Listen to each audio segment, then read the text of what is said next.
तरीके से मोहन भागवत जी पूरे देश को ज्ञान दे रहे हैं कि 2 बच्चे नहीं 3 बच्चे पैदा करिए, 4 बच्चे पैदा करिए, तो वो हमारी जो महिलाएं हैं उनका क्या सम्मान कर रहे हैं, किस तरीके से उनको जो है ये एडवाइस दे रहे हैं। ये तो फैमिली प्लानिंग की बात तो हमारे भाई बहन है वो तय करेंगे अपनी फैमिली को क्या करना है उन्हें। तो इस तरीके की बातें करके और एक नैरेटिव सेट करना कि पहले कल तक घुसपैठिया मुसलमानों को बताया जा रहा था कि मुसलमानों की आबादी हो जाएगी 1947 तक, तो मुसलमान एक जो है समस्या खड़ी हो जाएगी। अब वो क्या कर रहे हैं जबकि मुसलमानों का लोग महिला को अपमान करते हैं। अरे सर चुप होइए एक मिनट, सर चुप होइए, आपका समय नहीं महिला है, को अपमान तो किया जाता है 3 तलाक देकर। अरे महिला को अपमान तो सऊदी अरब में बोल के किया जाता है। ये गलत बात है, गलत बात है ये। वो अपमान खत्म करने के लिए प्रधानमंत्री मोदी 3 तलाक लेकर आए थे कि आप नहीं दे सकते। उसकी महिला को सम्मान तो प्रधानमंत्री मोदी ने किया है। आप मेरे बीच में बोल रहे हैं। आप जो महिला को अपमान करते थे उसका सम्मान प्रधानमंत्री मोदी ने किया कि आप 3 तलाक नहीं दे सकते। क्या बवासीर हो गई है क्या मुंह में? सही शब्दों का इस्तेमाल करिए रंगरेज जी, पता नहीं अपनी बात कहिए, अपनी बात कहिए, लेकिन सही शब्दों का इस्तेमाल कीजिए। ऐसे शब्दों का इस्तेमाल बर्दाश्त नहीं किया जाएगा। अगर सवाल पूछा जा रहा है तो उसका जवाब दीजिए ना। फिर अगर सवाल पूछा जा रहा है तो जवाब दीजिए, ऐसे नहीं। अनामिका जी, हाँ। हमारा मानना यह है कि हमारे देश के लोग फैसला करेंगे, उन्हें 3 बच्चे करने हैं, 4 बच्चे पैदा करने हैं। ये हमारे देश के महात्मा नहीं है, कोई परमात्मा नहीं है जो मोहन भागवत जी हैं। वो इस तरीके की बातें करके क्या करना चाह रहे हैं पूरे देश में, जो इस तरीके की बातें करके क्या महिलाओं को क्या संदेश देना चाह रहे हैं? नहीं सर, इस तरह की बात ओवैसी उनके कमाल की बात ओवैसी उनके बयान पर सवाल खड़े कर रहे हैं। समाजवादी पार्टी कह रही है हम उनके बयान से सहमत हैं, और आप कह रहे हैं कि वो महिलाओं का अपमान कर रहे हैं। देखिए सुनिए अनामिका जी, तो मैं कहना चाहूंगा जितने भी आरएसएस के लोग हैं पहले वो खुद से शादी कर। अनामिका जी इनसे पूछो कर ले, जब वो दूसरों को ज्ञान दे। पहले अपने घर में तो उनके बच्चे नहीं है, दूसरों को ज्ञान दे। बुरके में रखते हैं लोग, महिलाओं का कैसे बुरके में रखते हैं?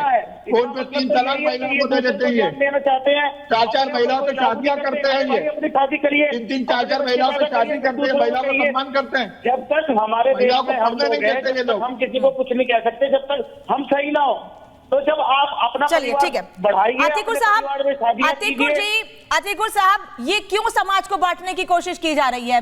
एक तरफ मोहन भागवत कह रहे हैं मैं तो हर समाज के विकास की बात कह रहा हूं, मैं तो कह रहा हूं हर समाज को इस पर विचार करना चाहिए। फिर ये धर्म, जाति, विशेष समुदाय, इस पर क्यों राजनीति, इस पर क्यों बयानबाजी?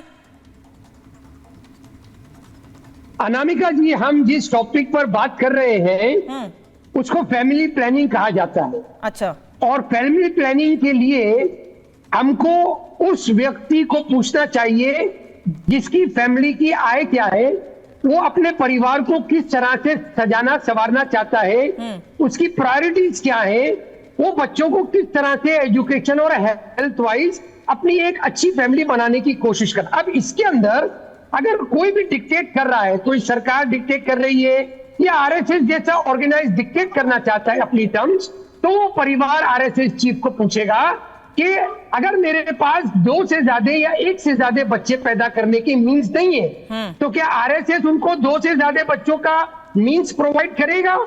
तब जाके वो तीसरे के बारे में सोचेगा। और इसमें इंपॉर्टेंट फैक्टर अनामिका जी ये है कि संगीत रागी जी चाहते हैं कि हिंदू पॉपुलेशन आगे बढ़े लेकिन मुसलमानों को ये राइट नहीं दी जाए। तो ये डिक्टेट टर्म्स करने वाला आरएसएस किस तरह का समाज बनाना चाहता है, ये हमको सोचना चाहिए। ये आरएसएस की जो सोच है वो पूरी की पूरी कंट्री के ऊपर लागू करने का इख्तियार इनको किसने दिया? इस बयान से फैमिली प्लानिंग करने वाला परिवार साहब कि इस बयान से किसी धर्म, किसी समुदाय, किसी को टारगेट करने, उसे कैसे जोड़ सकते हैं इसको आप? मतलब कहां से ये बात जाहिर हो रही है कि उन्होंने ये कह दिया कि इनके इस समुदाय के बच्चे ज्यादा होने चाहिए या उनके बच्चे कम होने चाहिए? तो कहीं नहीं गया कहीं। अनामिका जी, आरएसएस चीफ जो बात कहते हैं ना, वो सिर्फ एक गाइडलाइन होती है, उसकी व्याख्या करने के लिए संगीत रागी जी जैसे लोगों को छोड़ दिया जाता है। अच्छा। और ये क्या व्याख्या कर रहे हैं कि हमको राइट है और आपको राइट नहीं है? ये किसने दिया इनको? ये संविधानिक नहीं हो सकता है, ये कॉन्स्टिट्यूशनल नहीं हो सकता है। ये डिक्टेट टर्म्स करने वाला जो इनकी सोच है, ये सिर्फ और सिर्फ मनुवादी सोच कही जा सकती है। ये मनुवादी सोच है, ये डिक्टेट करने वाली सोच है। ठीक है, संगीत जी जवाब दीजिए, फिर विशाल जैसे रिएक्शन लूंगी, क्योंकि आपका ही नाम लेके बार बार बोला गया है। देखिए, पहली बात तो हमें कोई छोड़ नहीं देता है व्याख्या करने के लिए, मेरी अपनी सोच है। क्योंकि हम जानते हैं कि देश में 4 पत्नियां एक साथ और 14 बच्चे की कल्पना जो है एक समाज जीता रहा है, और 70 साल में इस देश में जनसंख्या जिहाद हुआ है। अब उसको काउंटर करने के लिए क्या आवश्यकता है? क्या इस देश को बांग्लादेश की तरह कन्वर्ट कर देना चाहिए? हम जानते हैं कि इस देश का विभाजन हिंदू और मुसलमानों को जनसंख्या के आधार पर हुआ था, और 23% मुसलमानों को 33% जमीन मिली थी। मजेदार बात है, आज वही जब उनको फैमिली प्लानिंग का विरोध इस देश में किसने किया है? हमेशा मुसलमानों ने किया है। तो ऐसी स्थिति में यदि हिंदुओं की जनसंख्या घटती है तो हमारे लिए स्वाभाविक चिंता है, हम अपनी आने वाली पीढ़ियों को हम बढ़ते इस्लामिस्ट जो रेडिकलिज्म है उससे नहीं बचा पाएंगे। बांग्लादेश में आप देख रहे हैं, क्योंकि इस विचारधारा की संकीर्णता, कट्टरता उसका नस नाड़ी है, वो सूख जाएगा तो वो अपने आप में खत्म हो जाएगा। आप दुनिया में पूरा इतिहास देख लीजिए, दुनिया में इस समाज की प्रकृति को देख लीजिए, और इसके आधार पर निष्कर्ष कर रहे हैं हिंदू घटा तो देश बटा। इसीलिए मैं कह रहा हूं, हिंदुओं की संख्या घटेगी तो इस देश के लिए खतरा पैदा होगा। लेकिन आपकी बात पर तो अतीकुर रहमान कुछ नाराजगी जाहिर कर रहे हैं। आपकी बात पे तो अतीकुर रहमान कुछ काउंटर करना चाह रहे हैं। अतीकुर रहमान,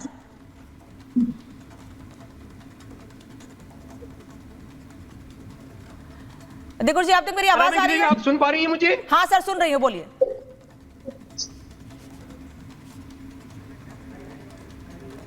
अतीकुर रहमान, आप तक मेरी आवाज आ रही है? ठीक है, मेरी आवाज नहीं जा रही है। विशाल मिश्रा, आपने पूरी बात को सुन लिया। अतीकुर रहमान कह रहे हैं कि ये डिक्टेटरशिप है, लोगों को डिक्टेट करने की कोशिश की जा रही है। देखिए, जो लोग ऐसा कह रहे हैं उनको सबसे पहले 2022 के विजयादशमी पर्व पर जो परम पूजनीय सरसंघ चालक जी का उद्बोधन था, उस उद्बोधन को में जो उन्होंने कहा और जो ये बयान आया है कार्यक्रम के दौरान, दोनों को क्लब करके देखने की जरूरत है। तो क्या है कि 2022 वाले उद्बोधन की बातें तो लोगों को याद नहीं है, तो मैं उनकी जानकारी के लिए बता दूं कि क्या कहा था उन्होंने कहा था कि सारांश में जनसंख्या नीति एक समग्र तरीके से बने, तमाम बातों का विचार करके बने और सभी पर समान रूप से लागू, ध्यान से सुनिएगा, और लोक प्रबोधन द्वारा इसके पूर्ण पालन की मानसिकता बने, तभी जनसंख्या नियंत्रण का माध्यम सफल होगा। उसके बाद जो उन्होंने कहा था कि सन 2000 में भारत सरकार ने समग्रता से विचार कर एक जनसंख्या नीति का निर्धारण किया था, जिसके अंतर्गत महत्वपूर्ण लक्ष्य 2.1 के प्रजनन दर को प्राप्त करना था। अभी जो 2022 तक हर 5 वर्ष का रिपोर्ट आई है, उसके अनुसार जहां समाज की जागरूकता, सकारात्मक सहभागिता, केंद्र और राज्य सरकारों के सतत प्रयासों से हम 2.1 से भी कम, लगभग 2.0 के प्रजनन दर पर आ गई है।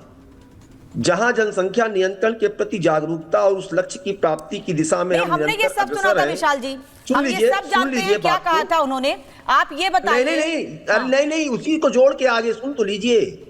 उन्होंने कहा था कि हम जहां जनसंख्या नियंत्रण के प्रति जागरूकता और उस लक्ष्य की प्राप्ति की दिशा में हम निरंतर अग्रसर हैं, वहीं 2 प्रश्न और भी विचार के लिए खड़े हो रहे हैं। अब सुनिएगा। पहला प्रश्न, समाज विज्ञानी और मनोवैज्ञानिकों के मत के अनुसार बहुत छोटे छोटे परिवारों के कारण बालक बालिकाओं के स्वस्थ विकास, परिवारों में असुरक्षा का भाव, सामाजिक तनाव, एकाकी जीवन आदि चुनौतियां आ रही हैं, और जो हमारी परिवार की व्यवस्था है, जो हमारा कंसेप्ट है, उस पर प्रश्न चिन्ह खड़ा हो रहा है। और दूसरी बात क्या कही थी?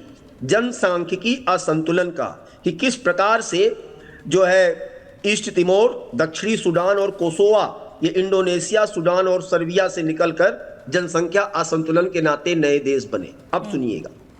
तो पहली बात, जो ये लोग यहाँ पर धर्म के को जो है बीच में ला रहे हैं या बांटने की बात कर रहे हैं, जब 2.1 का जो टारगेट था उससे भी नीचे आज की डेट में हिंदू समाज, उन्होंने समाज कहा है, लेकिन मैं उसमें एक बात और एक्स्ट्रा ऐड करके बताना चाह रहा हूं। हिंदू समाज की यदि हम बात करें तो वो तो जो तय मानक है 2.1 उससे भी घटकर 1.9 हो गया है, और यदि यही सिलसिला रहा तो आने वाले 30 वर्षों में अर्थात 2050 तक ये 1.3 हो जाएगा। तब लेबर फोर्स नहीं रहेगी, एक बुजुर्ग हमारे जो है भारत में संख्या बढ़ेगी। तो इसको समझने की जरूरत है। पहली बात तो उन्होंने समाज की बात की है। हाँ। उन्होंने ये कहा है कि जब समाज की संख्या धीरे धीरे कम होती है, वो समाज अपना अस्तित्व खत्म करने की तरफ अग्रसर होता है, चाहे भाषा हो चाहे भूषा हो। जब तो एक यहां पर उन्होंने ये बात कही, तो इस चीज को पहले तो समझने की आवश्यकता है। तो और आप आगे 30 साल की बात तो करिए कि यदि हिंदू समाज का यही दर घटता रहा तो संख्या कहां पहुंचेगी।